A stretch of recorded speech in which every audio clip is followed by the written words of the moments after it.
May I please call to order the May 26, 2026 meeting of the High Point Regional High School Board of Education. I ask that we all please stand for the flag salute.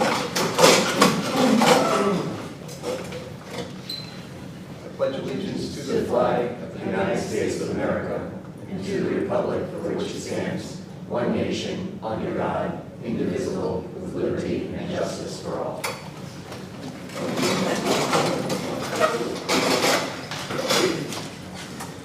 Open Public Meetings Act Statement. The New Jersey Open Public Meetings Law was enacted to ensure the right of the public to have advance notice of and to attend the meetings of public bodies at which any business affecting their interest is discussed or acted upon.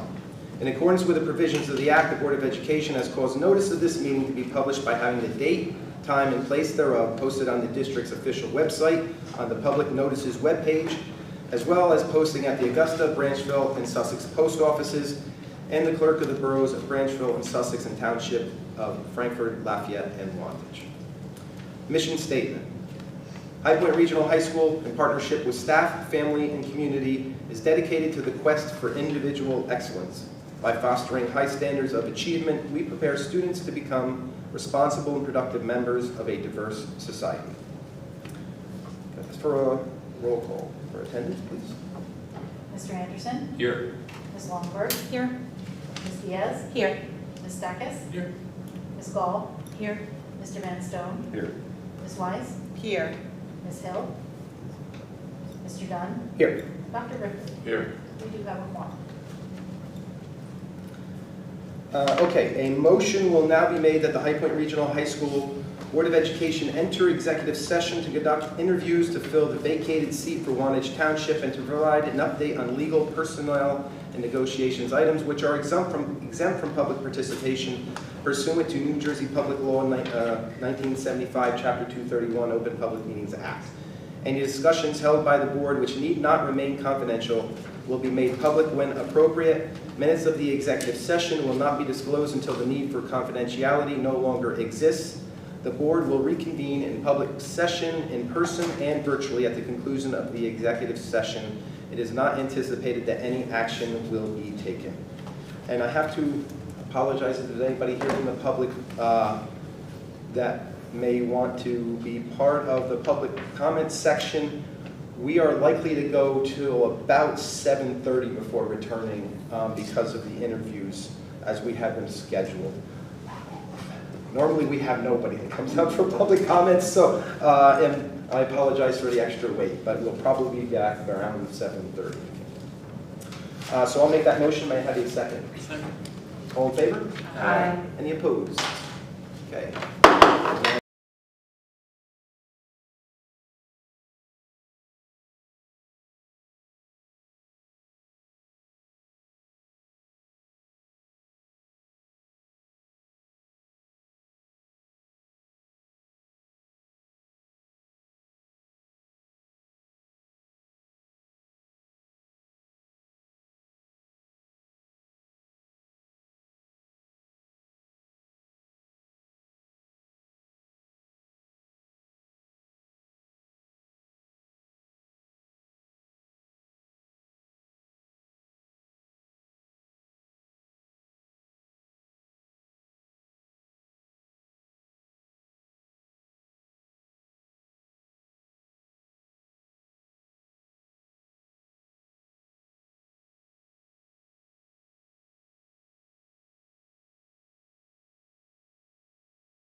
May I have a motion to return to public session, please? And a second? Second. All in favor? Aye. Any opposed? Okay, we will return to public session. First up, we have approval of minutes. Our regular meeting minutes from April 28, 2026, and executive session minutes from April 28, 2026 as well. May I have a motion? So moved, and a second? I'll second. Any discussion, comments, corrections on? Yeah, we need to amend Alice Orsi was not at the last meeting. She's in the regular meeting minutes. She's listed as a, just a typo type. Correct. Okay. Yeah, she's good. Executive meeting. Okay. We have that. I do. Okay. All right. Can I have a roll call with that correction to executive session minutes? Ms. Dacus? The executive Yeah. session is good. I'm sorry, Right. regular session as amended, Correct. executive session is fine. Correct. Okay. So with that, have a roll call, please. Mr. Van Stone, Yes, it's amended. Mr. Anderson, Yes. Ms. Longberg, Yes. Ms. Diaz, Yes. Ms. Stackus, Yes. Ms. Gall, Yes. Ms. Hill, Ms. Wise, Yes. Mr. Dunn, Yes. passes. Okay. So our agenda has, and first of all, let me apologize. Normally we return at 7 o'clock. We had an important interviewing session for an open board seat that happened in executive session earlier tonight. We are also going to allow our student representative from student council to speak so that we can let him go before what might be a lengthy public comment session, just in respect for Mr. Oriana. So, Mr. George Oriana, Speaker of the House, we're going to ask that if you give us your final update on activities of the Student Council. So, for this last meeting, there isn't much to say, really. For the Executive Student Council, the general word of the month for the month of May was compassion. There was a presentation at the beginning of the month, if you can remember. The Student Council also sponsored a 26 on 26 event today for Unit 1 to celebrate the class of 2026 on May 26th. Candy and senior merchandise was given out, and there will be another event next week with more senior merchandise. The seniors will also have a dinner cruise tomorrow, May 27th. The juniors also had their prom last Friday night at the mansion in Mountain Lakes. There are no updates with the sophomores, and the freshmen enjoyed an outdoor activity today with the student council providing ice cream. Like I said, it was very short this month, but that's all I have. Any questions for Mr. Oriana? So we have a resolution. If you want to choose to stand or you can sit for this, but we have a resolution that we'd like to read. Be it resolved that the High Point Regional High School Board of Education honors student representative George Oriana for the service on the High Point Regional High School Board of Education. Whereas George Oriana has served with distinction on the HPRHS Board of Education, and whereas through their leadership, the HPRHS Board of Education has gained fresh insights into student concerns, student priorities, and what is on the mind of young people in the community. And whereas they have further contributed to the community by serving as a valuable spokesperson, sharing the student perspective at board meetings, and whereas George's exemplary commitment to fellow students in the school district has promoted clear communication between the board, district administration, and the student body, and whereas George has maintained a professional decorum at board meetings, shown respect to board members, and strived to learn the proper etiquette of serving on a school board, and whereas they have demonstrated commitment to advancing the education of all students without neglecting their own responsibility to strive for success in the classroom. Now therefore, be it resolved that the HPRHS Board of Education recognizes George Oriana's dedication and commitment to advancing educational opportunity and open communication between the board, district administrators, and the student body, and be it further resolved that the members of the HPRHS Board of Education extend their sincere appreciation to George Oriana for their dedicated service under our Board of Education, and extend the best wishes to George in all their future activities.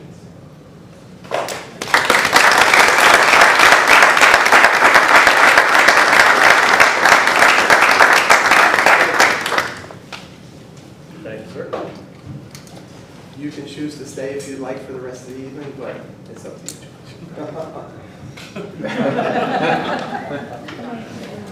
Thank you for having me.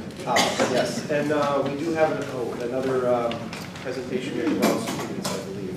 Mr. Brian Drellick, STEM supervisor, will update the board on matters related to our business department, including a digital marketing project and the development of several partnerships with local businesses. Thank you. I'm not Mr. Drell for the record, but thank you for your flexibility in allowing our students that are here tonight to present at this time. I would like to mention one thing before I introduce my colleague, Mr. Drell. I wanted to publicly extend gratitude on behalf of the district to the incredible generosity that was exhibited last Wednesday night at the Red Tail Lodge. This community, which is a hard-working community and is not always flush with money to give away, year after year after year, supports our students with incredible scholarships. And our students received more than $175,000 in scholarships. It was a beautiful night, and so thank you to all who contributed and all who attended. It was a great event. Now this evening we are fortunate to have some outstanding students that are here, led by some great teachers from the business department. This is Teresa Emma, this is Faith Card, and this is Dia Alou, are led by Mr. Brian Drellick, who is their supervisor. I try not to let Mr. Drellick out in public often because people hear him speak and then they try and steal him to their district and their school. He's built an unbelievable program in our STEM field. Mr. Wallace, his predecessor, did incredible things with that program, and when Mr. Drellick took over a decade ago, it's just gotten bigger and better. Tonight you will hear from marketing students, and through his leadership and the teachers' leadership, they're doing just incredible things, building partnerships with communities. So it's a pleasure to introduce Mr. Brian Drellick. You can clap.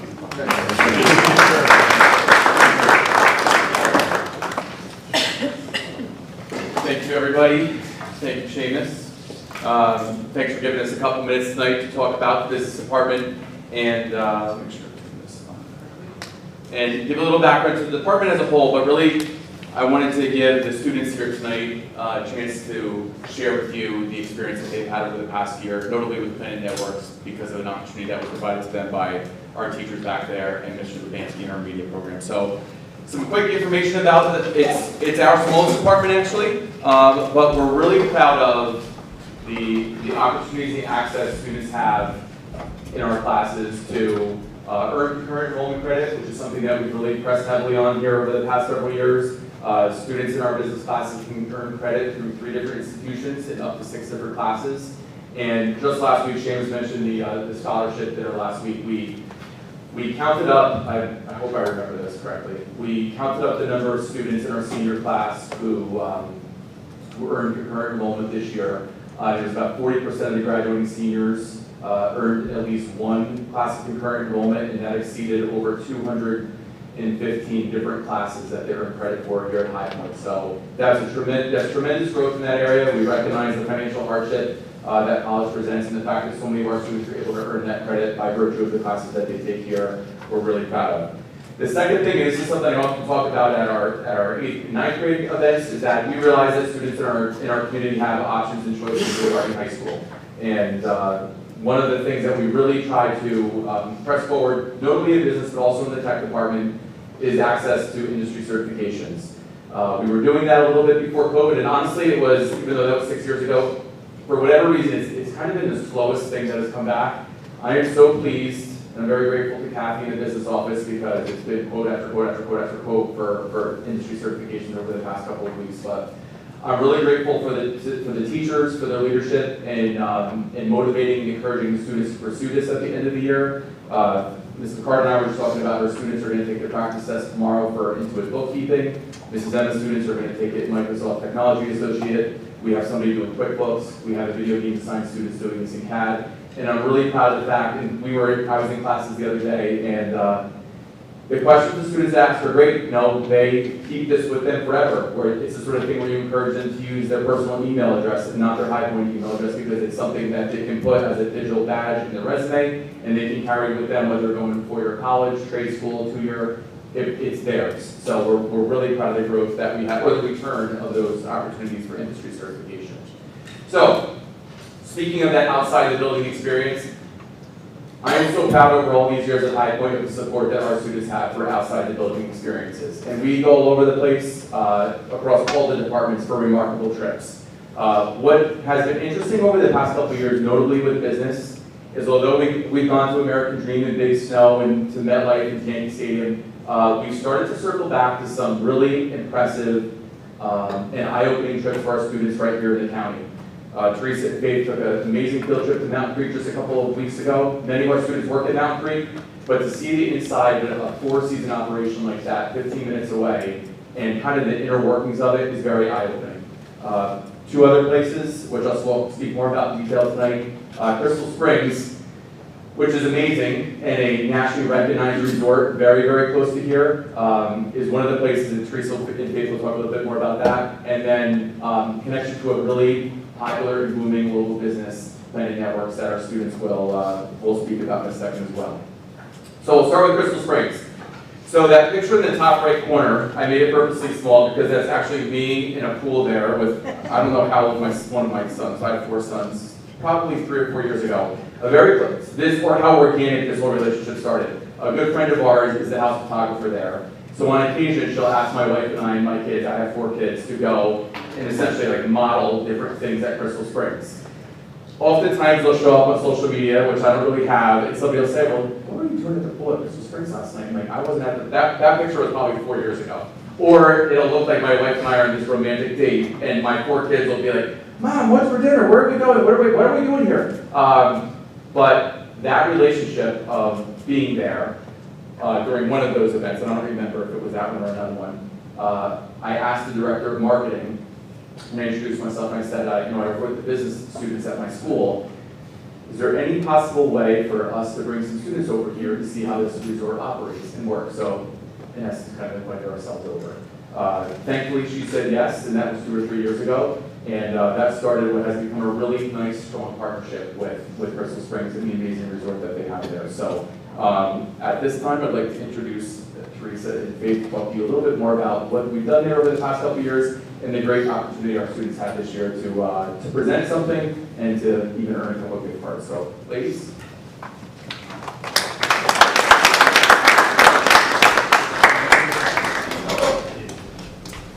I just want to start by saying thank you so much for providing the opportunity for our students. When I started here, this will be my 4th year, first class I'm seeing out, and to be able to grow our marketing department and have the support that we've had from Mr. Drellick and the board and everyone else to be able to give these field trips. The first field trip that we went on to Crystal Springs, to have our students say, compared to even the other bigger field trips that we have taken outside of the county, to have our students say that that was a really great field trip. I'm very surprised, Mrs. Emma.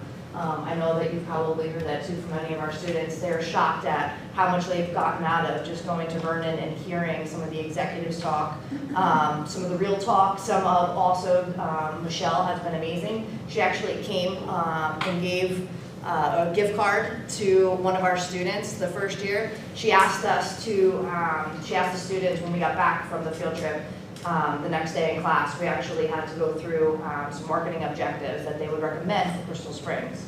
One of our students who at the time really took it upon himself to provide in great detail what he would do was amazing to see what he came up with, and Michelle was highly impressed. And I think that that started the whole competition phase of our time with Crystal Springs. So, do we have The clicker? Yes. So if you want to go ahead and describe what we did this time.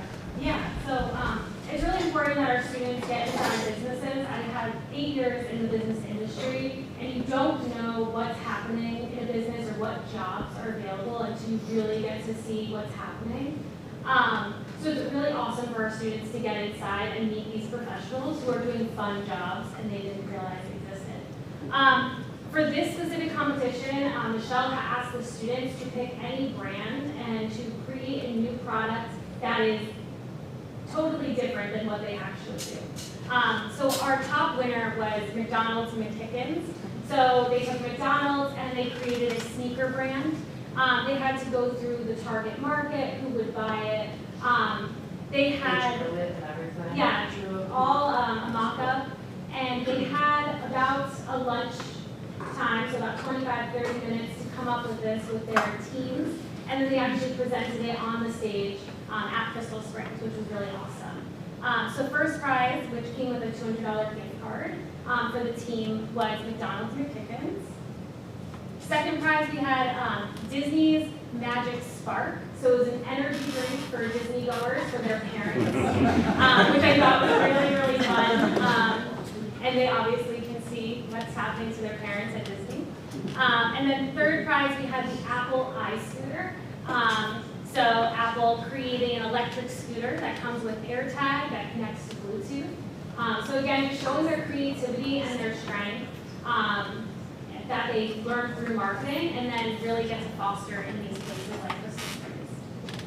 It's been great forming the relationships with everyone, and everywhere we've gone, we've been welcome back. So we've also gone to, when we just got back from Mountain Creek, they actually had a bike race. A gentleman who had graduated and worked at Mountain Creek from Kinsey, he was running the bike race. He says we can come back every year. He took us around to all the tents, introduced us to all of his, I mean, we went to Media Ted, we went to another gentleman who started his own line of bikes. It was really cool for the kids. It was really awesome to be able to do that in a day.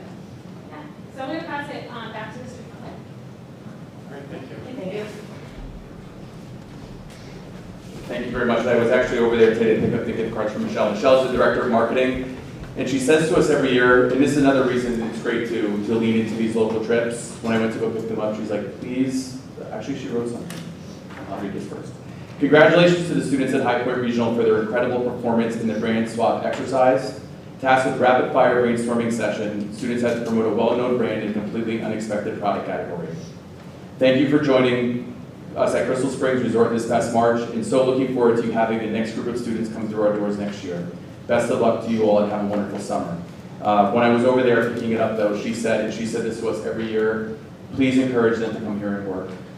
It's a huge employer in the county, and I was unable to go this year. She was so very impressed with what the students did this year and even in the prior years when we've been over there. So it's a great local partnership that we're lucky to have. The second one, very organic as well. One of the tech teachers at Frankfurt Township School reached out to me 2 years ago. He conducts like a Shark Tank exercise there. And he said during the Shark Tank exercise that one of the judges of Shark Tank was Planet Networks. And they were really we see the trucks everywhere, and they're a very appealing company to many of us in the county based on whatever internet provider we may have. They were really looking for some help with their social marketing campaign. And as impressive as the team of people were who came here, I really appreciated their humility with how impressive this business growth has been so recently to say, we're good at a lot of things, we're good at fiber optics, we're good at pricing, we're good at installation, community service, but we're not very good at marketing.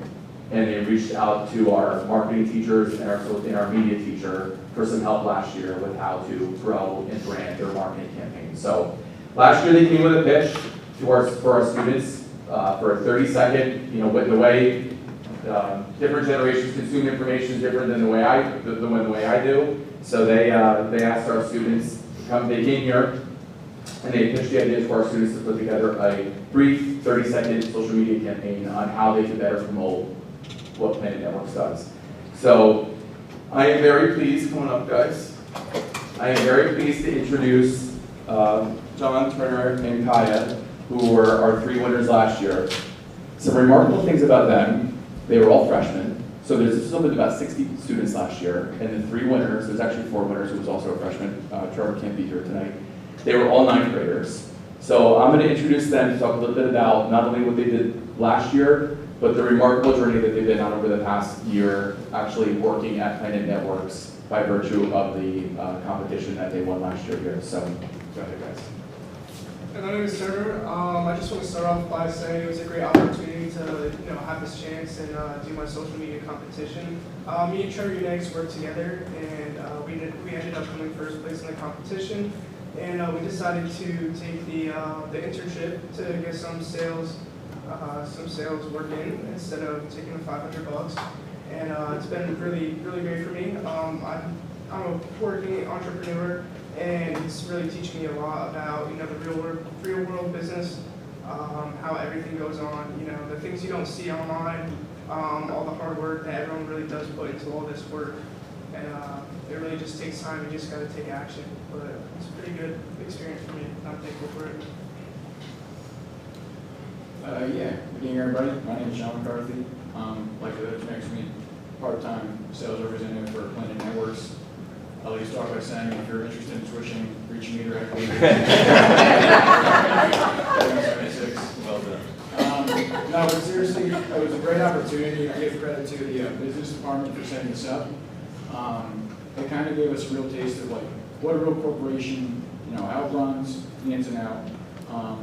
I think in terms of the job, we do a lot of traditional sales stuff, but also, cold calling, door knocking, receiving inbound calls, customer relations, events.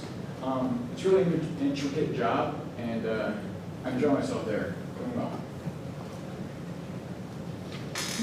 Hi, I'm Kaya. I'm also a sales and marketing associate at Planet Networks. On the competition last year, I originally got third, which was not offered an internship originally, but they reached out to me directly and offered it to me, which was amazing and super surprising. And honestly, this whole experience and opportunity has been beyond amazing. I learned so many things, and I think this whole opportunity will benefit me in the future in more ways than one. And I'm just really grateful that I get to work with such amazing people and get to have an experience like this at such an age.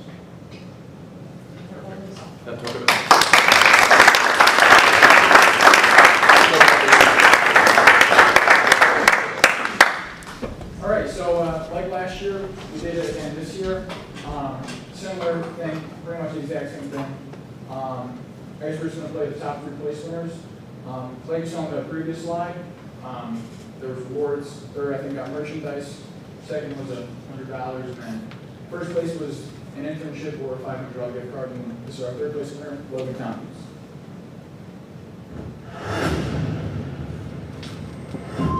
Life tends to move fast.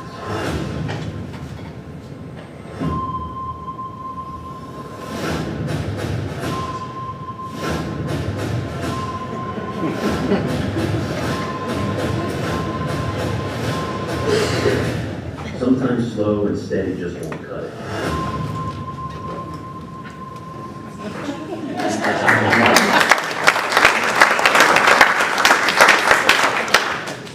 Yes, we're kind of looking for creative folks to help us out with marketing, especially social media marketing. That's kind of huge right now. Next is the second place winner, Grace Elston.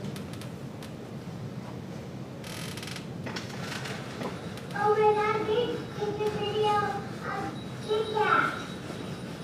Oh my God, this is so cute, I need a video. Oh no, I have no Wi-Fi! Networks! You're right, bud. If you have no Wi-Fi, do you want to keep it in your cat? Well, pay it over today.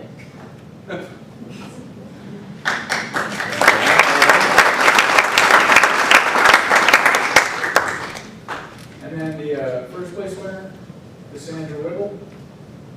Do you want to see what your friends posted or not? Get Planet Networks fast friendly fiber internet to get you working again! Ah!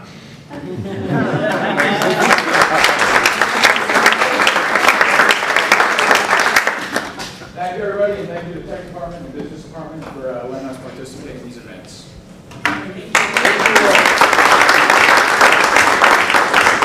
And lastly, they were very humble. Of all the different speakers that I've had come in here over the years, what was so incredibly impressive this year with Planet Networks coming back, another organization that employs a ton of High Point graduates, and also is offered to employ even more High Point graduates, and as you can tell, even current students, is that when they did the presentation this year, their current staff stepped aside, and it was really the 4 of them that ran the presentation and the competition for our current students participating, and for our current student body to see their peers in these roles while they're still in high school was really impressive. You guys should be very proud of yourselves for what you've done, and again, credit to the teachers the 3 teachers in the business department, and Mr. Lubanski for giving our students the opportunity to do this. So again, thank you everybody for your time, and again, and for your support of the business department and the tech department. Thank you. Thank you. Thank you.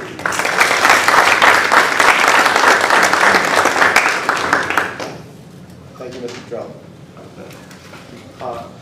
Thank you, everyone here, for your patience in letting us get through that. First, so we're going to return to our agenda. Public comments, agenda items only. In accordance with the Open Public Meetings Act, we will open for public comments for agenda items only at this time. Each speaker should state his or her name and address. You will have 3 minutes to address the board, which will be timed by myself. We will limit this section to no longer than 45 minutes. We may be lenient there. Please be respectful and mindful that your comments are being recorded. And as typical, we have 2 methods for addressing the board. One is here at our podium. The other is to our email address that we have posted on our virtual platform. And I know we have received comments already, or at least 1 comment there already. So we'll start in the room. However, whoever wants to go first, please welcome to the podium. And I will say, just please understand that we really want to hear your comments, but we will not necessarily engage you with any back and forth dialogue. That does not mean that we are not interested in your comments.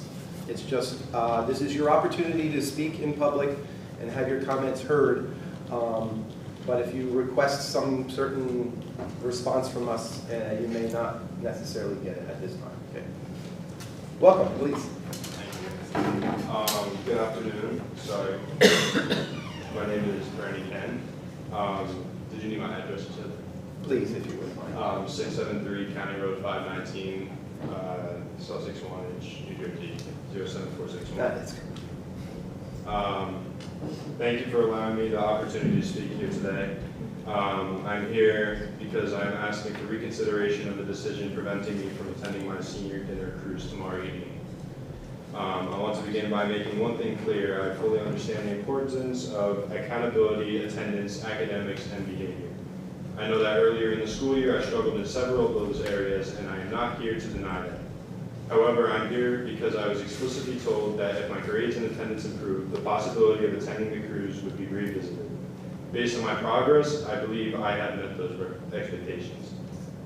Earlier this spring, after meetings with administration, it was communicated to both me and my family, including through written email documentation from Mr. Flatier, that if my attendance and grades significantly improved, I could potentially attend the cruise. From that point forward, I made an extremely serious effort to improve my grades and attendance. When comparing my attendance from earlier in the year to now, there's a clear difference. In January, I missed 15 days. In February, I missed 16 days. In March, I missed 9 days. But after the meeting, after my attendance meeting, my attendance improved substantially. In April, I was absent only twice. In May, I was only absent 3 times, and 2 of those 3 absences involved ER visits with medical documentation submitted. Even on days when I was medically able to stay home with an excused absence, I still came to school because I believe my effort mattered towards my schoolwork. On May 21st, after an ER visit, I still attended school late rather than remain absent. I did that because I genuinely believed I was working towards earning back that privilege of attending this event. My grades also improved significantly. I went from failing multiple classes to passing the majority of them, while actively working with my teachers to make up missing assignments. I am continuing to work towards graduation, which the administration has repeatedly said is the priority. I also want to acknowledge that earlier in the year, I had disciplinary issues.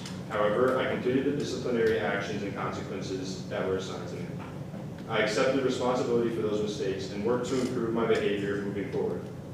Since then, I have been focusing on correcting my actions academically, behaviorally, and personally. That is why I believe this process was about showing improvement and growth. What has been most difficult throughout this process is not simply the decision itself, but the lack of consistency and clarity behind it. One example of this is that I was told I would be permitted to attend the Six Flags senior trip, even though that senior trip requires missing an entire day of school. In contrast, the senior dinner cruise takes place after school hours, and I had already arranged to remain at the school even though other people were leaving early for getting ready and stuff. I was going to stay there for the full academic day before attending.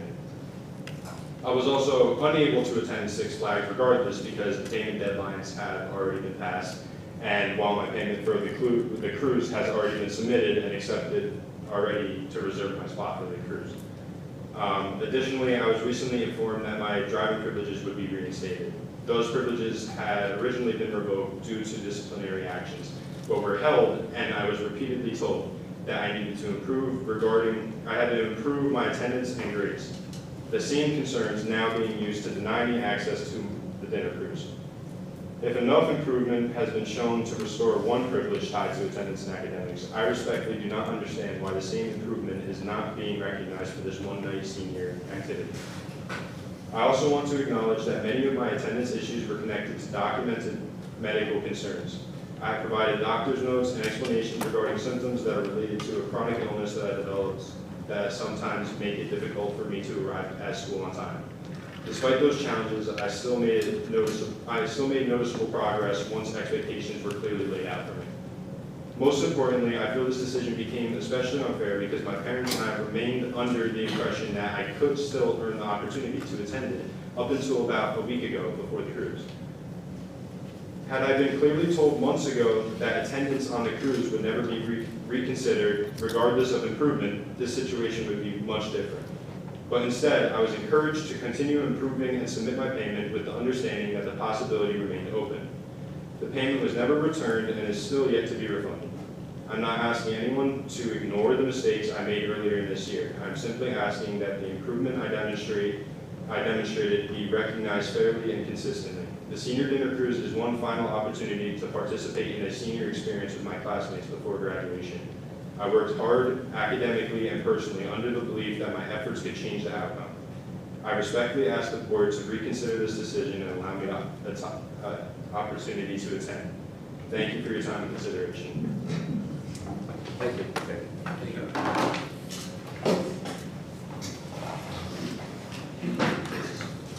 Good evening. My name is Debbie Borashevitz, and I am a special education teacher at the Sussex Wantage School District. This is going to be my 19th year teaching in the school district. During my time here, I've seen educational programs, mandates, students' growth change significantly. So I can honestly say I am deeply concerned about the proposal to combine the special education director position between Sussex Wantage and High Point Regional. According to the New Jersey Special Education Reports, both districts have seen increasing numbers of students requiring this service. Sussex Wantage alone has grown from 243 students receiving special education in year 21-22 to 306 special education students in the year 24-25. So this means more than 1 out of every 4 students at Sussex Wantage is special education. Combine that with High Point, this would place an oversight of more than 440 special education students under one director. These are not just numbers. These are students with academic, behavioral, emotional, developmental, communication needs who require individualized support, specialized programming, and strong leadership. Our district currently oversees multiple special ed programs, including 2 preschool disabled classes, 4 autistic classes, 3 emotional regulation programs, 5 LLD classes, multiple resource classes, and numerous in-class support classes, not to mention over 90 teacher assistants and 3 child study teams. Managing these programs requires constant communication, staffing support, compliance oversight, problem solving, and crisis management. Our teachers and paraprofessionals and child study teams are already stretched thin. Students' needs, particularly in autism, emotional regulation, behavior, and mental health, are becoming increasingly complex. Strong special education programs require visible, responsible leadership. Staff and families need administrators who are available when crises arise, difficult meetings occur, or when students need immediate support. So I ask, can one person truly be effective in that position which requires supervision of more than 440 special education students, along with their families and specialists, teachers, paraprofessionals, and support staff? Is combining 2 districts under one special education director truly in the best interest of the school, the students, our community, that we decide we dedicated our lives to every single day? After 19 years in Sussex Wantage, I have never been more concerned about the direction we are heading.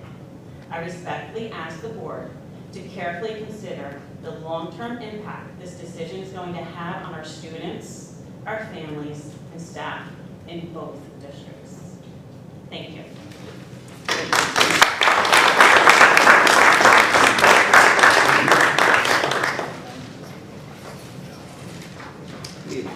Hi, I'm also with like Debbie said, in Vista. I have 3 children in this district. I live at 8 right away in Wantage. I'm a mother of 2 children in the district, 2 both have IEPs. My one son is classified as autistic. He was in an autistic classroom. Just recently we moved up into a LLT classroom. I have always found that the district has been super helpful in getting the information across. When I was trying to push and get my son, it was difficult to get Miss Henyon at times.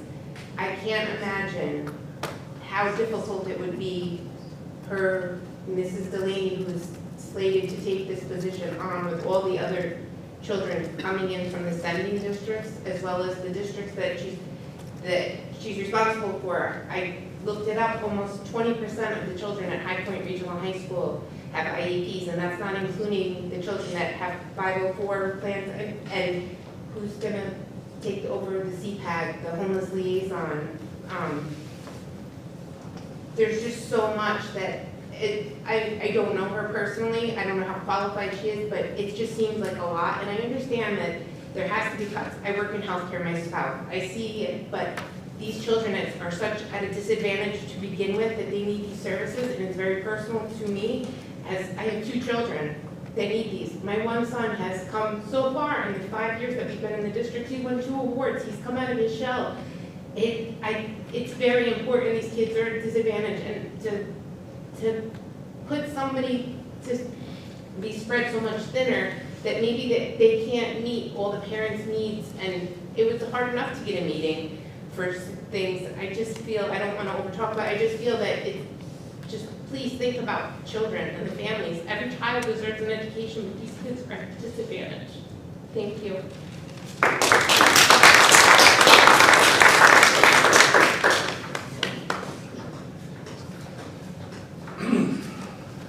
Good evening, Board. I've been waiting here for about 3 hours. I thought I was going to get a break to eat, but it didn't happen. It's obviously not your fault, but we'll start there on a couple of slides. Who am I? I am Command Sergeant Major retired Dan Ox here. I just retired after 28 years of active service. I am a homeowner in Wantage, and I give you guys, well, not you guys, but the county about 14 grand every year. Isn't that nice? That being said, we have 3 kids. 2 of them are currently in the schools, and we're working on our 3rd, working their way into school. And my middle son is disabled, badly, crippled, I think is the word that we don't use anymore, but that is exactly what's going on. My experience when I was stationed both in Europe and then again when I was reassigned as the Operations Sergeant Major at West Point was that the Wantage school system was not responsive to any of my family's needs. I literally had to make it a side project and a hobby to get after these guys, Mr. Gill, especially Miss Henyon. I'm going to say this on the record, she is trash. I don't say that lightly. She is unresponsive, unable to answer emails, and you guys made the right choice having her gone. That being said, having mature people...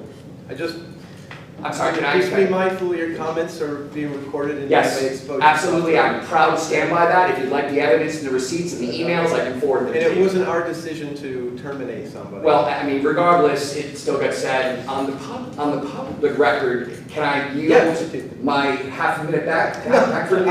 Sir, can Okay. I haven't started time. Where was I? Sorry. See my point? Yes. Okay. That being said, my attitude is that I think that her termination was a great idea. I don't know where it came from, and I don't care. I'm happy she's gone. And I don't say that lightly to land back it's not important. The bit is, it was a job. It is still a job. Put out an application and hire someone.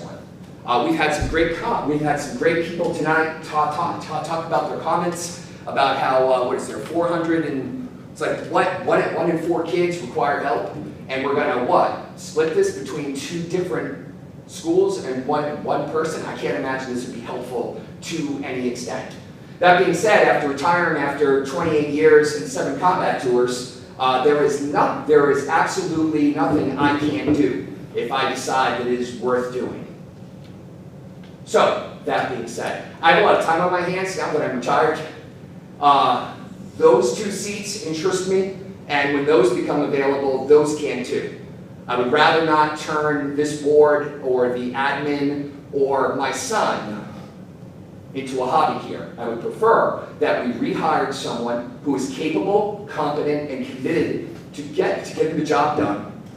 Because ultimately, if you try to save some cash, and you will, and that's fine, I like that. I also, as I mentioned earlier, spent $14K on you guys. Saving cash is good. But in the end, if you do not hire someone else to take that position, who again, is capable, competent, and committed, the problem you're going to have is that you'll be sued, you'll have lawyers up your butt, there'll be all kinds of administrative crap from any number of parents who are going to retaliate against that.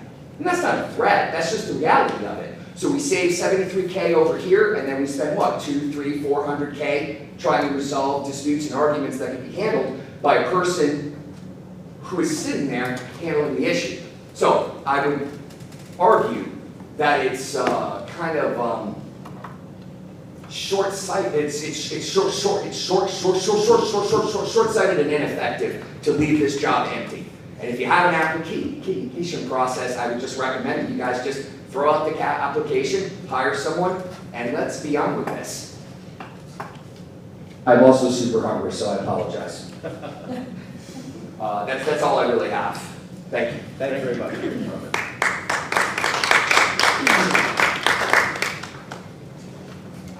Hi, my name is James Drew, 25 Monroe Road, Lafayette, New Jersey.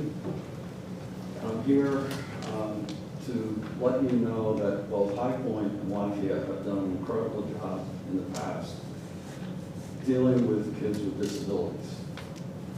We have a granddaughter that went through a year, and I forget what year she graduated. She ended up being a super senior. She was under the tutelage of Mrs. Smith. Abigail, when she walked with her graduating class, her normal class, was given a perseverance award that brought tears to our eyes. She was known throughout the school. Students loved her. And we were here at a program, at a meeting many years ago, several years ago, where this was a similar subject at the board meeting. And we heard testimonies from students who were impacted by those kids that they were dealing with here in school and changed educational goals, became impacted by those students they were dealing with. You can't see it from here this far away, but I have a picture on my phone. The picture there is Abigail sitting on the front of the stage in the auditorium with 2 students on either side of her. The program that year was a program that was done jointly with High Point and Kittatinny. The program that year was Who's Your Superhero? These 2 boys designed t-shirts with Superman logos on the front and walked down the aisle of the auditorium and presented them to Abby sitting on the stage. We can't tell you how much we've enjoyed the education, the tutelage that she got here. We have another granddaughter currently in Lafayette. They're doing a super job over there. And we can't encourage you enough to keep this program going. It impacts not only these kids with a disability. Ellie, in 4th grade right now, is nonverbal, but she's got a communication board, and she can tell you what she wants, but she's got to have help. And she's impacted the students in 4th grade at Lafayette and in the rest of that school.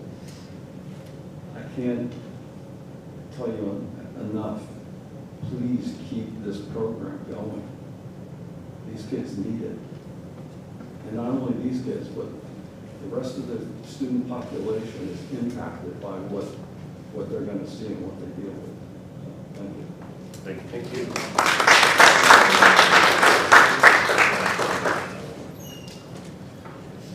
Are there any other public comments in the room? I have one that was submitted on if there are no other public comments in the room, I have one to read. Hopefully I have it. This was emailed into our virtual board meeting at highpointregional.org. Email address earlier today. Nick D'Agostino, 121 Water Street, Newton, New Jersey. Dear esteemed experts in special education, please direct your attention to finance number 8 on your agenda this evening. My name is Nick D'Agostino. I was born and raised in Wantage. Lived there for 34 years and served on the Sussex-Wantage Board of Education for 8 years. I also happen to be a member of the special needs community. I wish that I could be there tonight to share with you in person how deeply disappointed I am that you are voting to cut services for the most vulnerable population in our community. Let us be clear, you are not voting to share services, you are voting to take away services. In my time on the board, the special education department was consistently the most stressed and overworked group. We were constantly embroiled in lawsuits from angry parents who battled with the realities of their newly diagnosed son or daughter. Are you sure you want to take all of that on? I promise you that this will end up costing more money than it saves. You could have shared the IT department, but by voting yes tonight, you will be proving that you care more about your Wi-Fi than children. You could have shared the business administrator, but by voting yes tonight, you would be proving that you value money more than students. You could have shared the buildings and grounds director, but by voting yes tonight, you would be proving that you value your grass more than your special needs community. You could even have shared your superintendent with Sussex-Wantage, which now seems like a great idea. Sussex-Wantage Regional School District's Board of Education has already proven this all to us. They do not care. They knew this would be unpopular, which is why they deceptively and dishonestly snuck the vote in on their addendum mere hours before their public meeting. We implore you, do not be like Sussex-Wantage, where board members literally voted against the well-being of their own sons and daughters. The thing about the special needs community is that they literally need more, not less. Expecting one individual to oversee 4 schools from pre-K through 12th grade is not only infeasible, it is downright irresponsible. Please vote no tonight and do the right thing. We still have hope in your board, even if we have lost our faith in Sussex-Wantage. Thank you all so much, and God bless you all.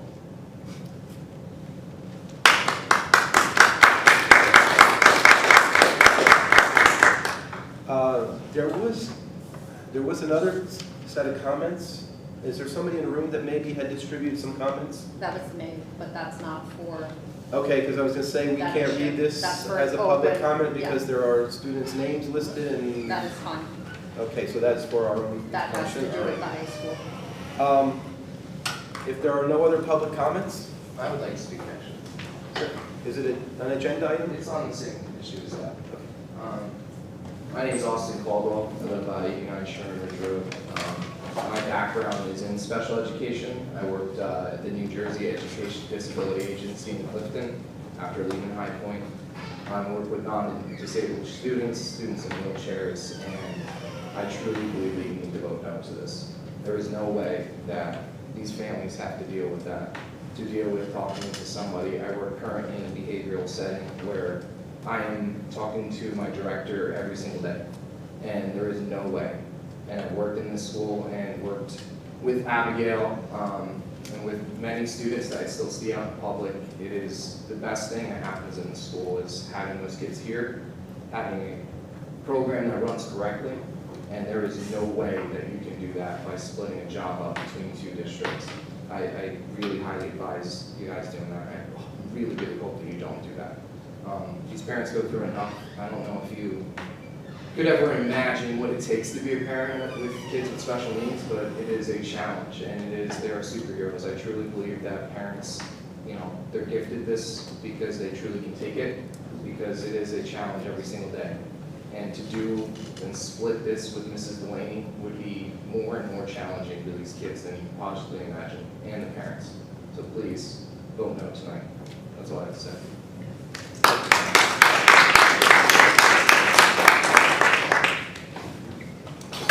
Mr. Yardley, nothing in case. Just gonna piggyback off my husband. My name is Michelle Oxer, 110 West Town Road in Wantage. I graduated here from High Point in 2006, and after moving all over the country with my husband, we decided to come back home. And I did that because in 2021, my son had a birth injury. He has cerebral palsy. He is hearing impaired, visually impaired, med-resistant epilepsy, and underwent brain surgery at 18 months old to remove part of his brain. He is wheelchair bound, and he is the happiest child you will ever meet, and he brings me so much joy. I worked in special education at the Clifton E. Lawrence School. I was a teacher's assistant for 2 years before we moved to North Carolina, and I continue to do that down there. I know what it's like to work in special education. I have 1 year left on my degree for teaching, and that was my goal until I had him. And now I am his caregiver. I want you to know that where we are now was a struggle to get him the things that he did, things he needs to function in life. An activity chair at school, a stander that was safe at school, because he cannot do those things on his own. They were a fight because they wanted to deny him these things. And by law, he is owed them. So, with that being said, let Sussex Wantage do what they need to do to continue to provide for him and all the other children in their program. That is their job, not your guys' job, to share your resources with them. And that's all I have to say. Please vote no. Thank you.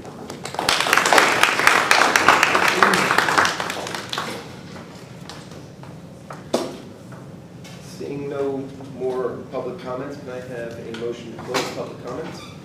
So moved. A second? All in favor? Aye. Any opposed?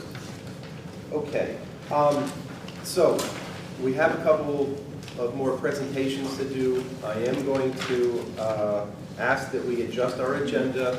And one item that it sounds like most people are interested in hearing about, we will move up so that those members that have come out in the public can witness our discussion and debate on that, and our vote on that motion, and then we'll return to our agenda, normal agenda after that. But first, please, if we may, we're going to finish up our presentations. So we had Mr. Orion.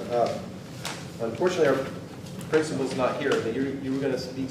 Oh, the Sunda. Sorry, did I miss that? It's okay. This Sunda is going to speak to us and update us about board HPEA items. Sorry. No, that's okay. Good evening.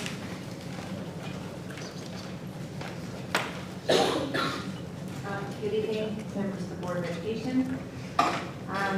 Last week was one of the most difficult weeks that many of us experienced in our professional careers. It began with tremendous loss and grief, and somehow ended with the joy of turning them around. In between, we navigated a significant heat wave, state testing, and the emotional weight that accompanied us each day.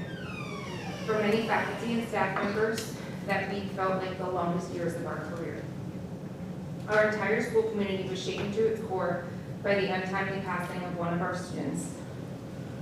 During our faculty meeting in the morning, Mr. John Talman, who's not here, expressed his gratitude for the way that the faculty and staff came together for our children during such a painful time. As representatives of the faculty and staff, we would like to echo that sentiment and also extend our sincere appreciation to the administration for its leadership throughout this crisis.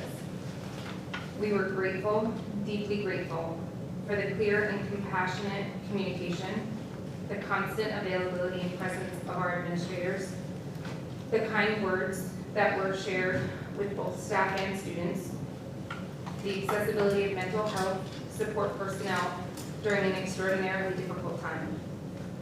Those efforts mattered. They helped create stability and reassurance during a moment when many struggling to process profound grief. I had counselors in and out, personally speaking, in my 3-5 class that this student was in. I had counselors with dogs to come in to support my students, to support me. This dog laid down where this student once sat. No school community ever wants to endure an experience like this. But if another community should ever face such a tragedy, we hope that their faculty and staff and students feel the same level of care, support, and compassion that our staff and our students have received from this administration. So thank you. Thank you.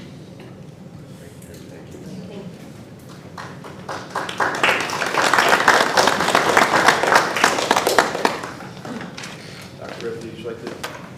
Yeah, I had planned on speaking about this with Mr. Talman. I just want to say that our crisis management team demonstrated not just a textbook response in implementing the policy and procedures that have been long in place and on which they work diligently, so that when an event were to occur, they were hyper prepared. When you marry that with compassion and love that was shown by the staff, the administration, the students, High Point community came together in a way that each individual who was feeling a suffering of loss felt as though they were loved and cared for. We had clinicians from around the county. We had the dog, and we had multiple people offer assistance. But it was really the efforts of the administration, the crisis management team, Mr. Rice, Mr. Talame is at his best when he presents to the community a unified system of love and caring for each other. And when the staff partners with the administration in such a capacity, we experience a week that, although it was tragic and heart-wrenching, people came together in a way that demonstrated the strength of the community, the strength of the district, and the strength of the people who are in positions to help each other and to love each other through moments of great grief and great pain. The staff was phenomenal. They worked together with the administration, with the crisis management team, with outside clinicians and other districts from the Crown County that sent people to assist. That team, I cannot imagine that anyone,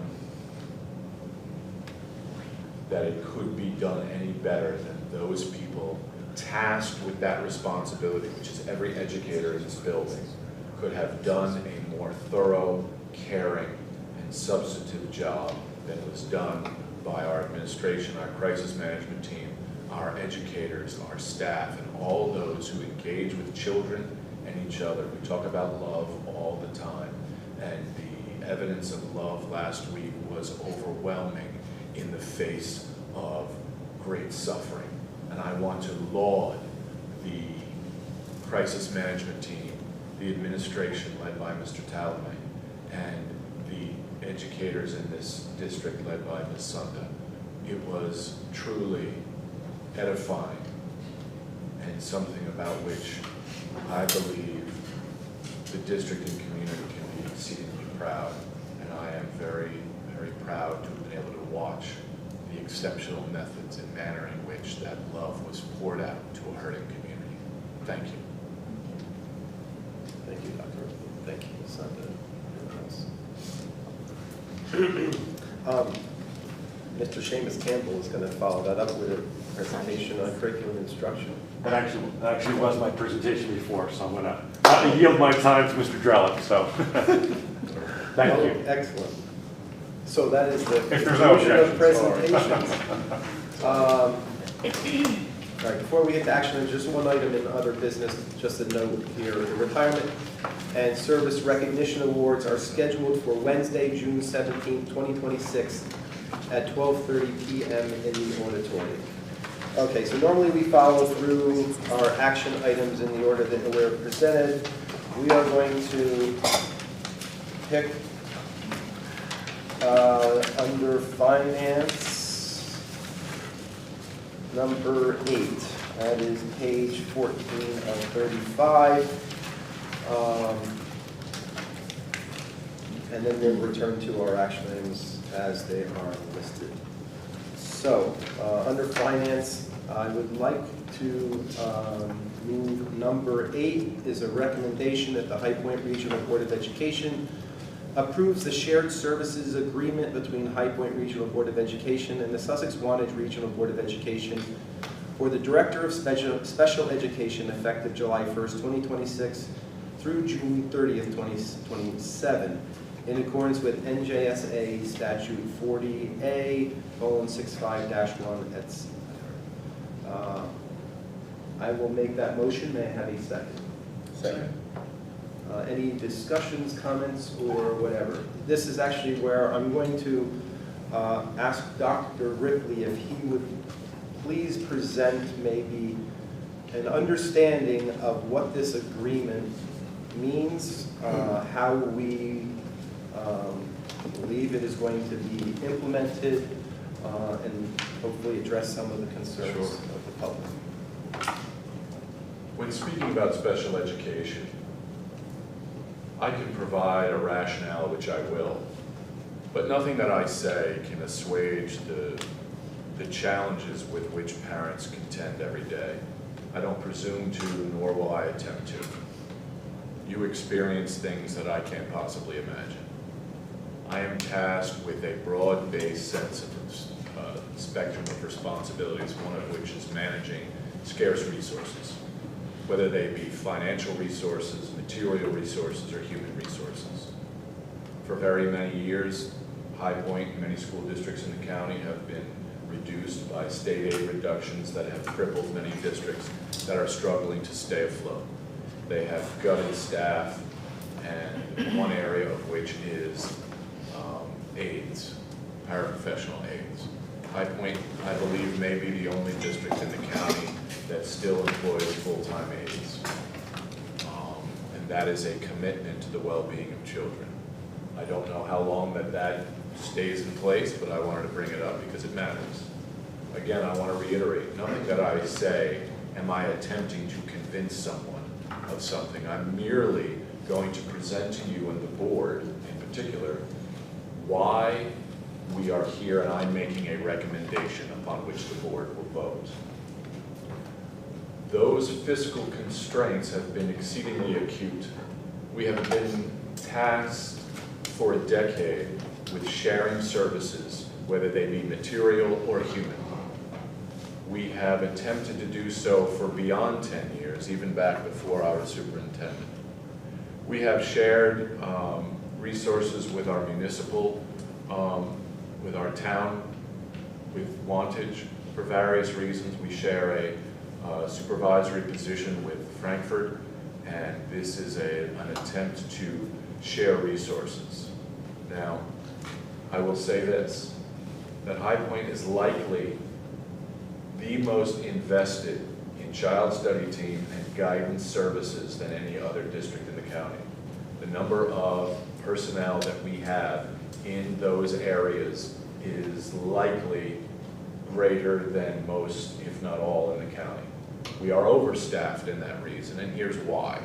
We are suffering a mental health crisis in our country, in our community, that is acute. And so we have invested resources which demand we invest, we defer them from other areas that are acute needs. But because of that mental health crisis, we invest in the human resources to attend to the needs of children for their mental health concerns. This is something that few people talk about. We don't talk about this in the community. We talk about test scores. We talk about state aid cuts. Well, let me tell you, those are no longer our priority. Our priority is student mental health. And I will say that and declare it. I have said it in conferences at which I've spoken. When you have an issue in post-COVID world where the increase of student mental health issues is so profound that if it is not championed, we will lose kids at a greater rate than we may lose them currently. And so I say this not to convince anyone, but I want people to be aware of how we've allocated our resources in an area that we recognize as an acute need. And so each year, I reach out to the sending districts and say, if anybody has anything to share, please let me know so that we can pool our resources so as to manage those scarce resources to ease the burden on our taxpayers. And so this is what we've done. And I will tell you, it is infrequent that we're able to share those. I tell them I will share a paper clip, anywhere from a paper clip up to superintendent. You just let me know, and we will do it. And so that informed how we proceeded. This year in particular, I received a response from one of our districts saying, would you be interested in sharing a director of special ed? It is again, I want to reiterate, I am not trying to convince the board, I am merely presenting to you why the decision was made to present this recommendation to you. I believe that Ms. Delaney is as talented an administrator as I have met in my 30 years. I think she is exceptional, and we are blessed to have her. I believe she has a future in education that transcends her current station. When speaking with the sending district to possibly share, I made it clear that she could not cover preschool. That would have to be something done by the other district. It would be an overreach on both parties to task that position with covering preschool. This is an individual who has been an administrator for special education in New York City long before she came to us. I believe it can be done. It is up to the board whether you believe that it should be done. It is my belief that it can be and should be, otherwise I would not make the recommendation. If I removed that recommendation in the face of honest and sincere concern among the community, then I would have not vetted the matter sufficiently enough to sit here confidently to say that I believe this is the correct course. It does not mean that I might not be wrong. We make decisions in our lives frequently, and I say this to our staff. I make decisions frequently that are 50-50, not 51-49, but 50-50. And in those decisions, I have to lead and make the best possible decision, the most informed decision possible, so as to manage the full panoply of needs of a school district and children. And I assure those of you in attendance and the board that children are number one in every single decision that I make. Everything that I present to the board places children as our priority. It does not mean that this will be seamless, should it proceed. It does not mean that there won't be challenges, should it proceed. But I do believe that given the full context of the matter, that it is something that I believe is in the best interest of both districts. Again, I could be wrong, and we would have to reassess. No decision that I make or anyone makes in life is sacrosanct, perhaps other than marriage. Nevertheless, I want you all to know that I believe in the recommendation I've made to you. I believe that it can be done and can be reassessed on a yearly basis. I believe that once Ms. Delaney engages with the child study teams in that district, they will recognize what I recognize, that she is a brilliant administrator someone who has my complete trust and faith. That is not an attempt to convince you. I'm not saying it is seamless and without concern, but I do believe that it is, by and large, a recommendation with which I am confident to make. Any board members have any questions for Dr. Ripley or comments of their own? How many kids does she manage now? I don't believe our percentage is as high as 20. I believe that High Point's percentage is approximately 16.5 to 17%. I don't believe it's as high as 20%. So we're talking 100 kids, 200 kids? Like Oh, no. No. 17% would approximately be, I'm a bad math person, but that would be 130, 129, 130 approximately. And then she would go to 440, I think? I do not know the number. I was told recently by someone, and this is not, I work in conjunction with the superintendent from the sending district. I do know that their percentage of special education students is higher than ours. But they send to High Point, so they are rather significantly higher than us. And what is the cost saving? The cost savings, should it be affirmed, is approximately, give or take, $85,000 to $95,000. In the High Point district? To High Point, Overall. to High Point. What's the leadership structure right now for her? Like, how does the leadership structure work where she's, you know, head and what? She's the head of the child study team, she's the head of the guidance office, and she's the head of special education at High Point. She functions under the directive of the superintendent and in teamwork with the principal. And then she would take the same role in Wantage with the same structure underneath? To some degree, but as I stated, it would not include overseeing preschool because I just decided and we discussed it mutually that it would be too much to expect to be efficient in any capacity. She would report to the superintendent. I have communicated to her that I care about her and her success. While she has my every faith, I do believe that should it not be successful, we have the opportunity to reassess as we proceed. I don't want to say that in a way that I have any expectation of it not succeeding, because with any decision there will be bumps and challenges. But I believe with her professionalism, her expertise, that will quickly become apparent to the other sending district, that they will recognize that. At this point, is there any part of the program that's shutting down or being cut? There is no programs that are being shut down. I don't know where that was communicated, but it was not communicated from High Point. We are not shutting down any of our current programs whatsoever. It is merely sharing an administrator with another district.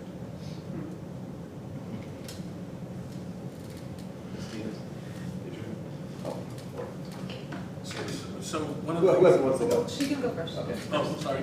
You sure? Go ahead. Okay. So one of the things that I heard from people from the public is the concern, obviously, that it's spread between different buildings. I mean, is it uncommon, this as an administrative position, in other districts or in other areas, do you normally see that there is one person that oversees multiple schools in a district? Or, so would it be uncommon for this position in other districts to deal with students in multiple buildings as opposed to? It is not uncommon, as a matter of fact, it's common.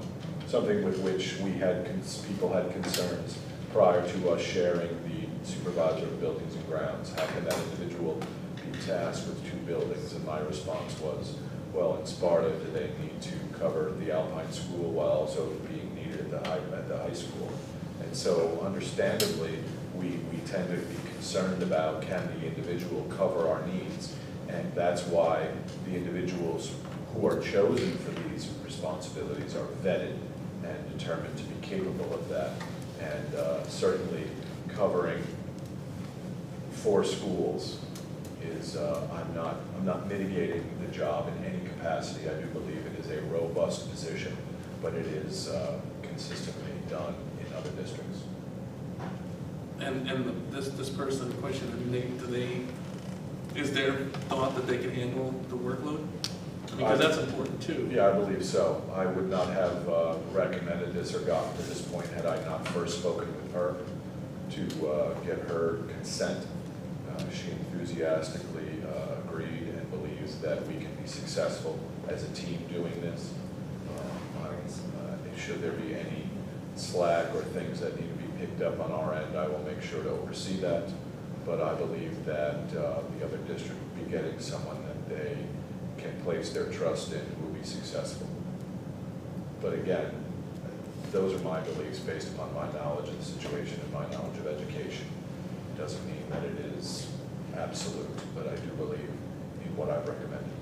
So, obviously Sussex Wantage is a sending district to High Point. Does allowing this position to serve that district as well as High Point, does that allow for better continuation of services for students that will move up, that require extra services down in Sussex Wantage? Will that, provide for better continuation of care when they come? That is our hope. I do believe that is while anticipated on our part, might be an ancillary benefit that I believe will be a significant benefit that I'm hopeful will bless and benefit the children who will be transitioning to High Point. And again, we do have an exceptional child study team and an exceptional guidance and special ed department who are staffed sufficiently, robustly, such that they are also capable of functioning without daily direct supervision. And so this position is more of an administrative role, right? They're not as hands-on, or would you say that's a very hands-on position? There will be some adjustments going from what is sometimes hands-on to administrative, more administrative. Admittedly, that's the case. When you spread resources across multiple responsibilities, one must absolutely acknowledge that. So I do believe there will be a bit of an adjustment moving from what is currently more of a hands-on administrative role to more of a administrative role from a larger 30,000-foot perspective, if you will. And you feel that the people that are in this district now under this administrator can handle that increase in load of being more hands-on? I mean, right? Because obviously someone's going to have to shoulder that burden if she becomes less hands-on. Yes, I don't want to, you run the risk in answering quickly of being seen as though you're being cavalier. I am certainly not being cavalier. It's something about which we've spent months considering, vetting, evaluating, to the degree where we would be at this point if I did not believe that the people in place were able to manage that and thrive. And I believe that it will, in the end, enable, it will be, in my opinion, be a blessing to all the students involved.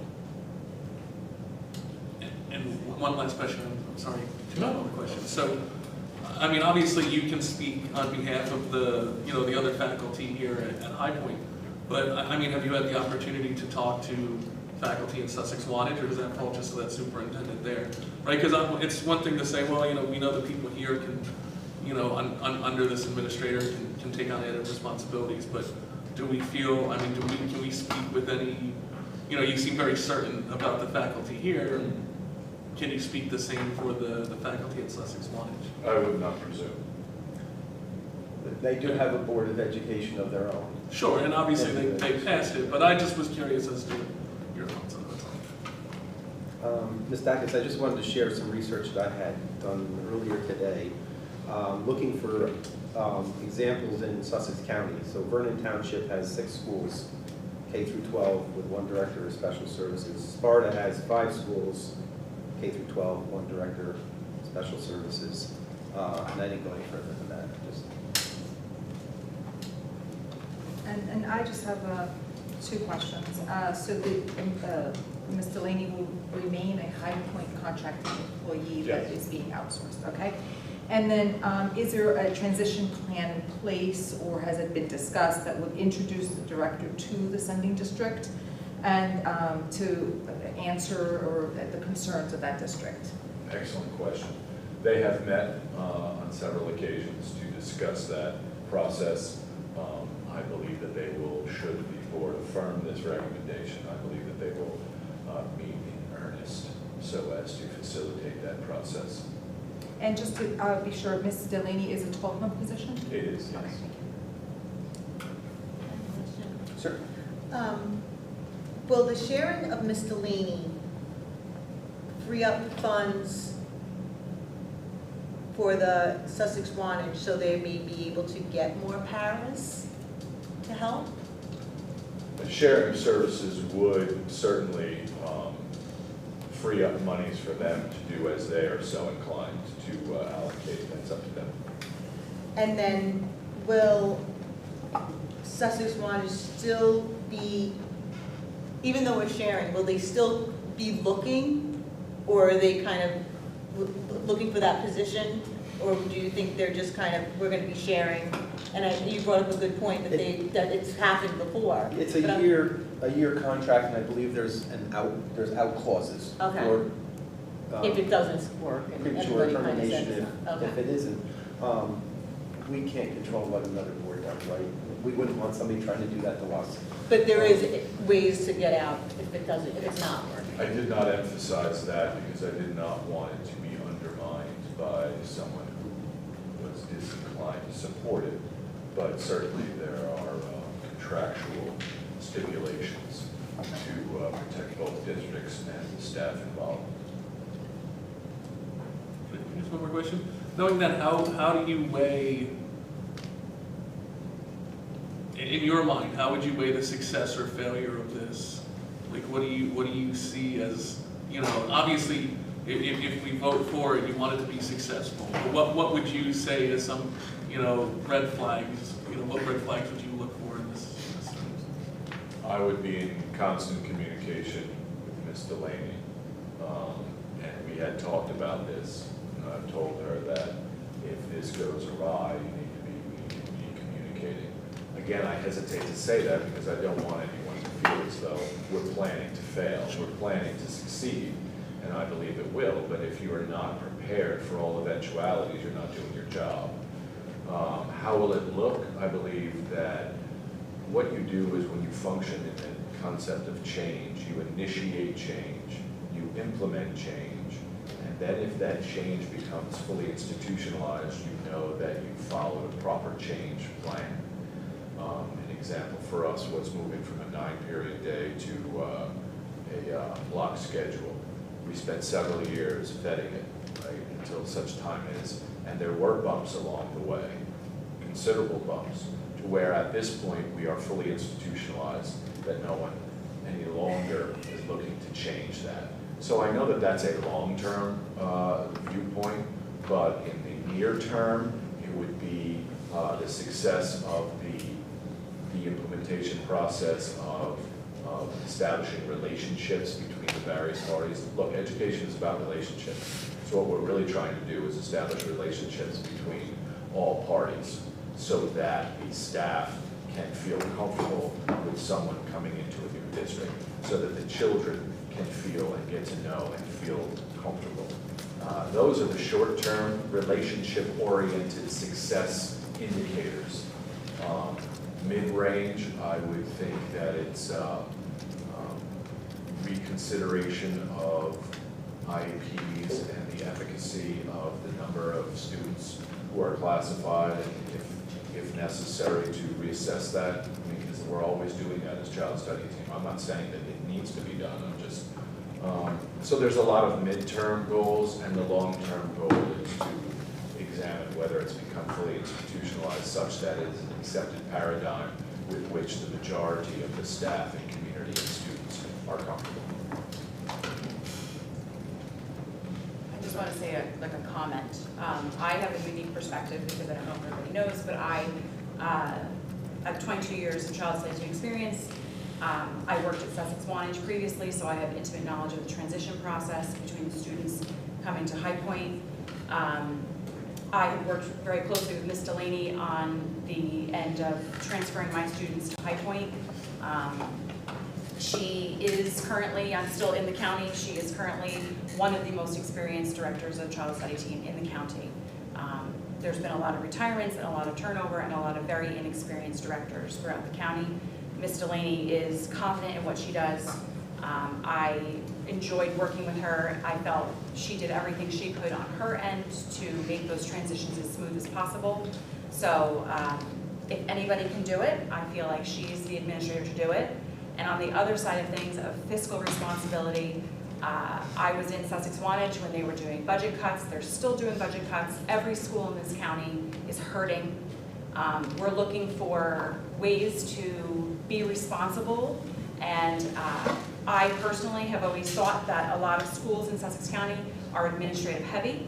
So if I see a shared opportunity that involves administration and not cutting direct staff and teachers, I think that every opportunity should be made, because I feel like that has a less impactful hit on our children. So I'm a parent in this community. I feel strongly that, you know, cuts have to be made, and I do feel like administration and sharing of services is a way to do that without losing direct staff. So for whatever it's worth, those are my 2 cents. Any other comments?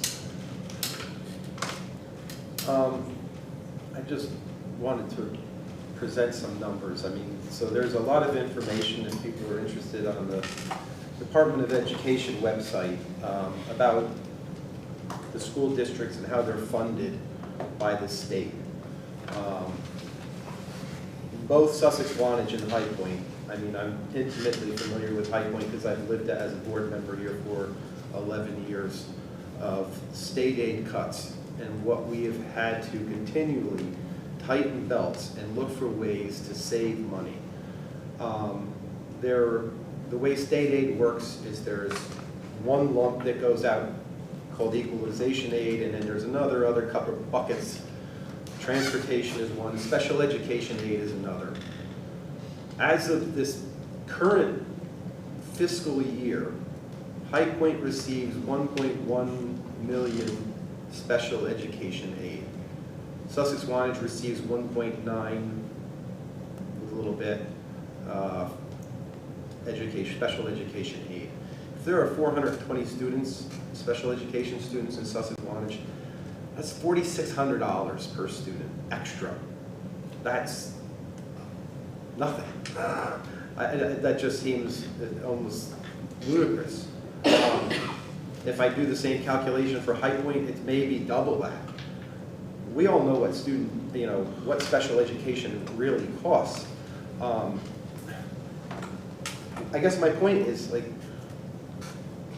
school boards have for at least a decade now been forced to find ways to make better use of the resources that they have. And listen, there's only so many things that can be shared before you have to start, cutting away the meat. There's no fat left to take. We at High Point have been very diligent in trying to use every method possible before we have to resort to that last cutting of services. We have shared our buildings and grounds supervisor with Frankfurt Township. I forgot that we were sharing some resources with the Wantage Township. We have an agreement to share nurses, Yes. right? With Montague, Lafayette, Frankfurt, and High Point have an interlocal agreement to share nursing services. We have had discussions, I can't disclose any of this, but we have had discussions of sharing superintendent and business administrator in the past. We look at all of the options of what we can do before we have to take away teachers or programs. It's not an easy choice. I'm confident that every single one of the board members up here are dedicated, conscientious decision makers. They're not here to punish anybody. That we are presented with information, and we have to make the best decisions that we feel for our community, for the students, for every student. We take that as part of our oath. It's in our ethics that we have to treat every student. So we're not the enemy here. We're actually the second board that will be voting on this shared service agreement.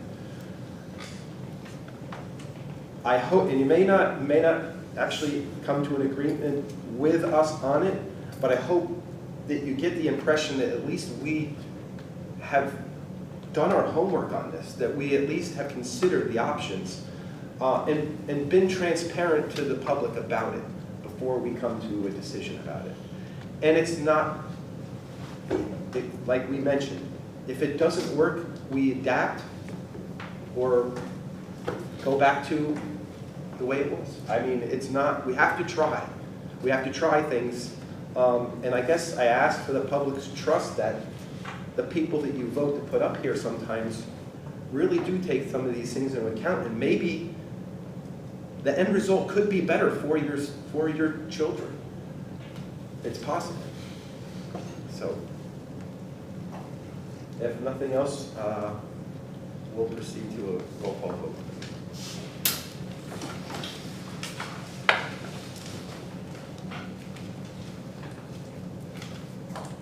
Mr. Van Stone? Yes. Ms. Wise? Yes. Ms. Diaz? Yes. Ms. Stackis? Yes. Ms. Longberg? Yes. Mr. Anderson? Yes. Mr. Dunn? Yes. Ms. Gall? Abstain. Motion passes. Thank you. Okay. Just for the public, there is another public comment section available later on, but we are going to follow our agenda until we get to that. You're certainly welcome to stay. We thank you for your patience and your comments. Returning to our agenda, we are curriculum instruction and technology. All righty, so I'll be moving 8 items together, 1 through 8. So first 3 are just informational. Faculty attendance rates 94.2 for the month. Student attendance is 9.9. Accepting the suspension report attached, and on 4 is the inclusion of the harassment and intimidation and bullying reports for the month. 5 is approval of field trips listed in the roster. 6 is professional development activities as listed. 7 is moving of the money for the Perkins grant around getting an industrial standard 3D printer as listed there for the architectural CAD programs. And 8 is the revised school calendar, which reflects the addition of an in-service on August 31st, which will replace the MLK Day in-service on January 18th. So I am moving those. Could I have a second? Second. Does anybody have any questions on this? Or comments? I just want to comment that item number 8 was done only in conjunction with the HPEA leadership, with which we are very pleased that they were able to come together with us as a team and come to this resolution, because I believe that it is in our collective best interest, and us working together as a team is incredibly affirming, and I'm very pleased and thankful that Ms. Sunda has been such a powerfully positive presence and partner with us to be able to do what's best for our staff and our students. Thank you. Yes, in committee, I also recognize that, and I thank you, and I thank Tim for reaching out. I think it is, I'm glad that lots of these things that the superintendent has been working with the association as obviously a past association president. I think it's very important, and I thank both. Sorry, go ahead. Is there a particular reason? Is there like a particular speaker, or do we just feel the winter is just a bad time to have PD plans? That's a great question. As a matter of fact, many schools have gone away from the MLK Day. It has had diminishing returns, diminishing interest, and so it's something about which we've talked for many years, and actually the opportunity presented itself this year, and knowing that we had such teamwork vision among our HPA leadership, we believe that this was the year to make this happen. but it is also because we found someone who is going to provide us with AI training for our staff that we believe is going to be an absolute blessing to our staff. Fits right into our 18-month implementation plan.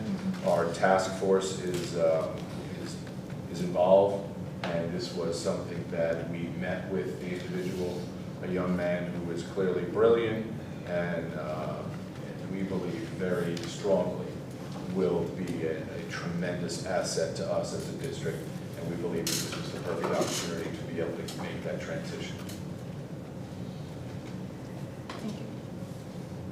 Any other questions or comments? All right, roll call. Do we have a second? I thought we did before I did, I missed you. before I did comments, I thought. My apologies. That's okay. You don't forget, let's move on to. All right, Mr. Van Stone, Yes. Ms. Longberg, Yes. Mr. Anderson, Yes. Ms. Stackus, Yes. Ms. Diaz, Yes. Ms. Wise, Yes. Mr. Dunn, Yes. passes. Wait, Oh, sorry. Oh. Ms. Gall. Yes, for me. Apologies. Should we have everybody represented? Anybody care to take personnel so I can save my vote? Is it better to move the addendum separately? Just go all the way through. Yeah. All right, so I'm going to move items 1 through 12 under personnel together. The first item is approving Ryan Nenzak as a student teacher from William Patterson University from September 1st to May 12th. Mr. Rupert and Mr. DiCarlo will serve as cooperating teachers. Second is approving Jordan Green as a music teacher for the 26-27 school year under Master Step 8 on the salary guide. Third is approving Justin Pecoraro as a substitute teacher effective May 14th for the remainder of the school year. Number 4 is approving the list of individuals for the 2026 summer custodial work as noted here for their hourly rates. Some of them are our students, returning students. Number 5 is recommending the approval of summer work days for guidance and child study team as listed. The coordination of their per diem rates. Number 6 is approving the bus drivers as listed for the 26 ESY program and summer athletic trips as needed at their regular hourly rate. Timesheets. Number 7 is the approval of Enrique Aguilar as a parent volunteer chaperone nurse on the whale watch trip, pending the required background check and the director of security. Number 8 is the recommendation for the superintendent, Board of Education approve Joel as an LPN 1-to-1 paraprofessional aide at an hourly rate of $37 for the 26-27 school year. Number 9 is approving Jacqueline Carollo as to observe business classes 3 days a week through the end of the 25-26 school year in order to complete her pre-service workshop at Keene. Number 10 is approving Robert Olson. Yes. As a full-time paraprofessional aide for the 26-27 school year, step 9 on the paraprofessional salary guide. Number 11 is recommended to approve the individuals as listed to work during the ESY program beginning July 6th through August 6th to be paid at their hourly base of their 26-27 per diem rates as listed. And number 12 on the addendum for personnel is to approve Matthew Labar as a technology education teacher for the 26-27 school year, bachelor's step 1 on the teacher's salary guide, pending receipt of paperwork. Questions or discussion? Okay. Matt Lupar was a former graduate. Yes. 2020? 2022. Oh, sorry. Second, sorry. Thank you, sorry. All right, roll call. Ms. Longberg, Yes. Mr. Van Stone, Yes. Ms. Wise, Yes. Ms. Gall, Yes. Ms. Diaz, Yes. Ms. Stackus, Yes. Mr. Anderson, Yes. Mr. Dunn, Yes. passes. All right, I'll move items 1 through 5 under extracurricular. 1 is a recommendation to accept a resignation notification from Natalie O'Grady as girls' assistant basketball coach effective immediately. Number 2 is a recommendation to accept a resignation notification from William Percy as winter weight room advisor effective immediately. And 3 is a recommendation to approve Natalie O'Grady as the unified track coach for the 2025-2026 school year effective March 15th, 2026 at the grant-funded stipend of $1,500. And 4 is a recommendation to approve the extracurricular appointments for the 2026-2027 school year as listed in attachment C1. And item 5 is a recommendation to accept the resignation notification from Gary Rubin as head girls basketball coach effective immediately. I will make that motion. May I have a second, please? Second. Any discussion? Okay. Mr. Van Stone? Yes. Ms. Wise? Yes. Ms. Gall?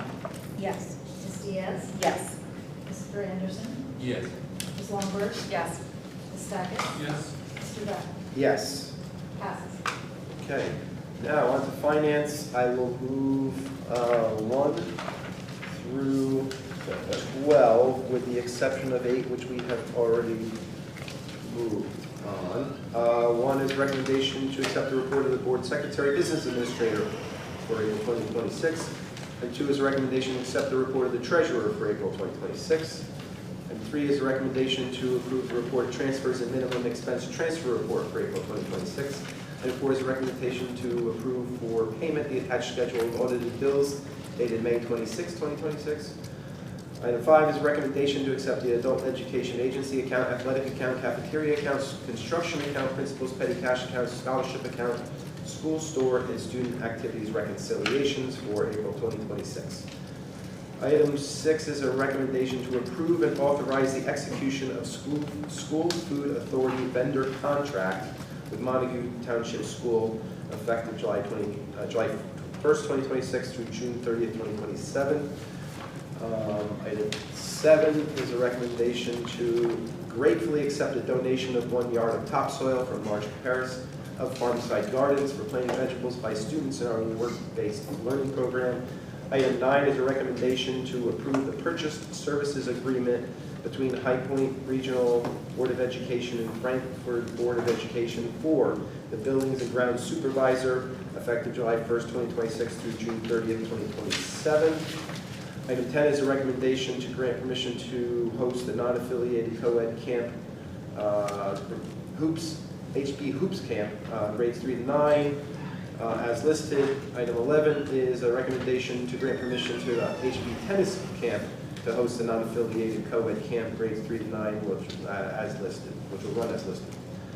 And finally, item 12 is a recommendation to approve and authorize the execution of the following tuition contracts between High Point as a sending district and the following districts and related information as listed. So I will make that motion. May I have a second? Second. Just notice going through that list that school food authority vendor contract is actually a type of shared service that I failed to mention earlier. I just also want to point out, we usually do them separately, but I guess it's late. Thank you to Farmside. Oh, yes, yes. For their 1 yard of good dirt. Any other comments? Roll call, please.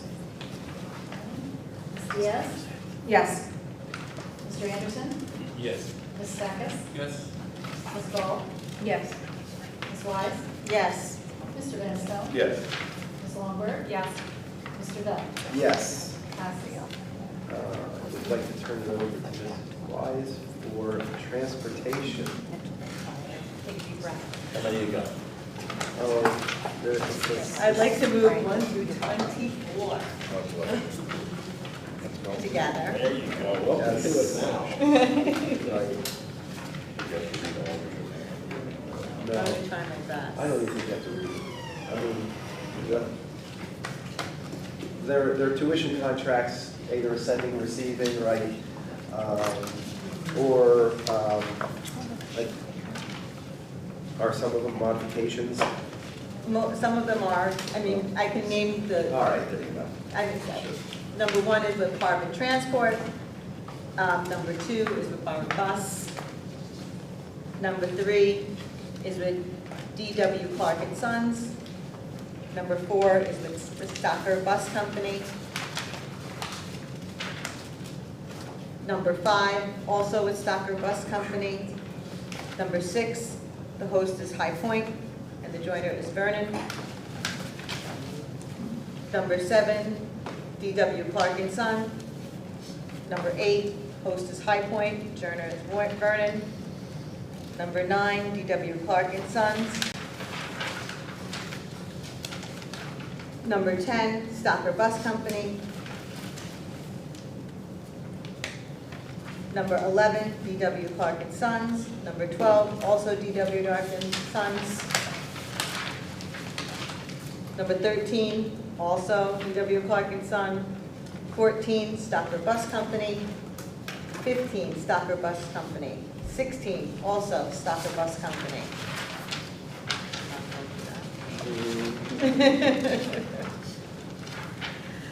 Number 17 is Craft School Bus. Number 18 is also Craft's School Bus.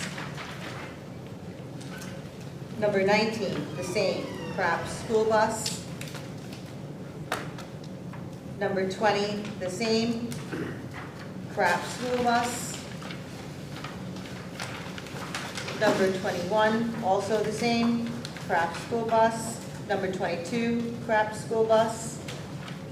Number 23, the same, Craft School Bus. And number 24, the same, Craft School Bus. Okay. I'm going to make a motion. Do I have a second? Second. Okay, any questions or discussion? Nobody wants to throw any items on? Actually, I just want to say one thing, like the reason we have so many of these things, having done transportation, the reason we have so many things is that one of the things that has been set up in this district is that we have an amazing person on staff who sets up contracts for a lot of the districts all around the county. And so many of these contracts aren't us paying for buses, it's us making money because our staff member does the scheduling for other schools. And so it makes for long meetings, but it's another way that the district has gone out of their way to bring money into High Point through the use of, creative use of our staff, excellent staff here. So when one speaks about unsung heroes who are not necessarily on the front line, Ms. Williams is an exceedingly influential and positive figure in our ability to efficiently and effectively fund and run the district. She is a profoundly positive player in what we do. Roll call? Ms. Weiss? Yes. Ms. Steckus? Yes. Ms. Diaz? Yes. Mr. Vanstone? yes. Ms. Gall? Yes. Ms. Longberg? Yes, but I abstained to 12, 15, and 21.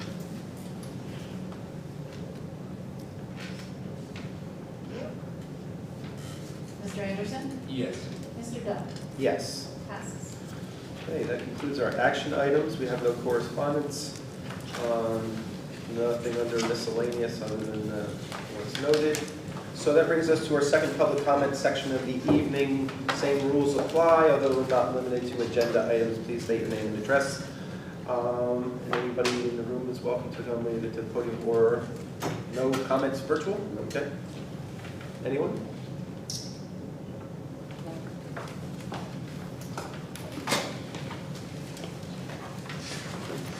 My name is Kristen Walsh. I live at 105 North Shore Drive in Wantage. I have a granddaughter who I have custody of that comes here. I gave you all a copy of the email that I was sent to the school, Mr. Dunn, Dr. Ridley. There are some serious concerns for safety in the school. There are serious concerns of tormenting going on by freshmen and seniors. Staff is not doing their job in the library media center. I will would like this to be brought to your attention. I'd like to know what I can do with the staff, other than the Office of Civil Rights. I have contacted them. I did go to the police station. I have done information on the senior student that is getting all of the freshmen to do the tormenting. This bullying has been going on now since March. The school is very well aware. The hits are being unfounded. By the time I can get your letter that you probably are going to be sending saying you unfounded it, it will be too late to have anything done on the June 22nd meeting with the senior. So I am addressing you now that I would like to know what the board would like me to do with the staff that is not protecting a child who is involved with the child study team. Ms. Delaney has been attached to every single email that has been sent. I actually have video footage that was sent all over social media by students of the tormenting, if you would like to see it. It's also on the school's recordings of what happened in the media center on Thursday. I have not been made aware of this. The email was sent to you. I understand the context that you're providing was not necessarily evident to me. I have not had the opportunity to. It has been a rather tumultuous, busy time.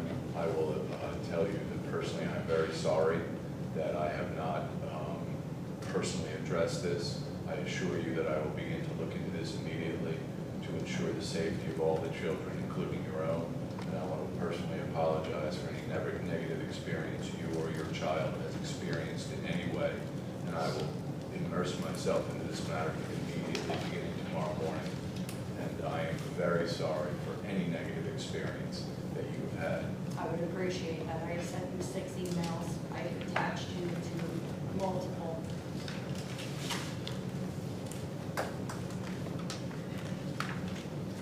Now, will you be dealing with the staff, or, I know I can't file anything against the staff, but something needs to be done with every staff member that has been involved. Well, yes, what needs to be done is to ensure that your child and every child is safe from any form of bullying or any form of intimidation or whatever it might be. Children need to be able to come to school and know that they are safe and cared for. And parents need to know when they send their child here that their child will be cared for and loved. And if you've not experienced that, it is my responsibility and I will address it tomorrow immediately. Would you like to see the video? I can request to see it tomorrow. If you feel as though there's something that you'd like to show me, then I will certainly look at it. Well, I have what was passed through social media. I don't know if you're going to see what's in the I media center. understand. If you'd like me to see it, then I will see it. You might want to shut off the camera for No, we'll you exchange can after. wait until the Okay. meeting's about to end, and then you can show it to me. That would be great. Yes, ma'am. Thank you. Any other public comments? Seeing none, I'll ask for a motion to close public comments. So, In a second. All in favor? Aye. Any opposed? Okay, any non-committee board member reports or comments at this?